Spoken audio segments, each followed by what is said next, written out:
2100 ஆண்டுக்கு முன்னாடி ஏது திராவிடம், ஏது யாரு கன்னடர், யாரு தெலுங்கர், யாரு மலையாளி?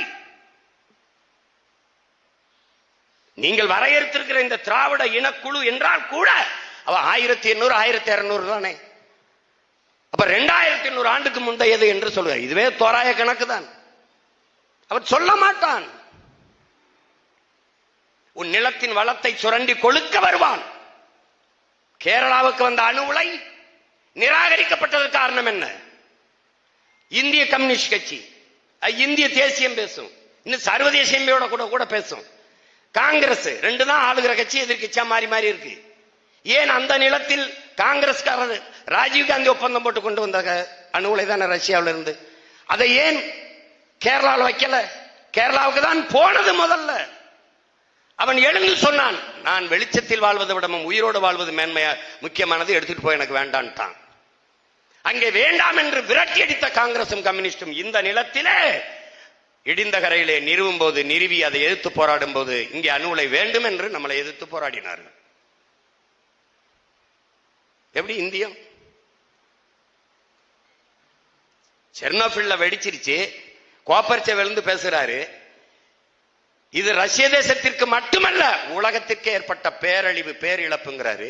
நாம் நம்பினோம் இந்த விஞ்ஞானிகளை ஆபத்து பார்ந்தவர்கள் காப்பார்கள் என்று ஏமாந்து விட்டோம். 1,00,000 ஆண்டுகளுக்கு இதன் பக்கத்தில் வராதீர்கள் என்று பெரிய இரும்பு வெளியை போட்டு மூடிட்டு போயிட்டான். அதற்கு பிறகு இந்த நிலத்தில் கொண்டாந்து நடும்போது இந்த திராவிடர்கள் என்ன செய்து கொண்டிருந்தார்கள்? இவர்களுக்கு தெரியாதா? செர்னோபில் வெடித்தது போல அது வெடிக்காது என்ற உறுதி எவன் தருவான்? எவன் தருவான்? எவன் தருவான்? அணு உலைக்கு அருகில் அணுகுண்டு மேலே அமர்ந்திருப்பதும் அணு உலைக்கு அருகிலே குடியிருப்பதும் ரெண்டும் ஒன்றுதான் என்கிறார்கள் அணு அறிஞர்கள். உலகிலே பாதுகாப்பான அணு என்ற ஒன்றே கிடையாது என்பவர்கள் அணு விஞ்ஞானிகள் தான். இதை எப்படி நீ அனுமதிச்ச? ஸ்டெர்லைட் எப்படி உள்ள வந்தது? உங்களுக்கு தெரியாம வந்ததா? மீத்தேன் திணிச்சவன் யார்? ஏன் எல்லா நேரத்திலும் காவிரி படுகையில் மீத்தேன் இருக்குது, கங்கை படுகையில் இருக்க, ஏன் எடுக்கல? ஏன் எடுக்கல?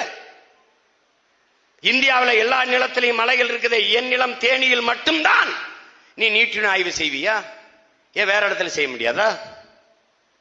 இந்த நிலத்தின் வளத்தை சுரண்டி கொழுப்பதை எந்த இந்திய கட்சி தடுக்கிறது, பேசுகிறது? எந்த திராவிட கட்சி மறுக்கிறது, தடுக்கிறது? ஏனால் இது நிலமும் அல்ல, அவனுடைய தாய் நிலம் அல்ல, அவனுக்கு இதுக்கும் தொடர்பில்லை.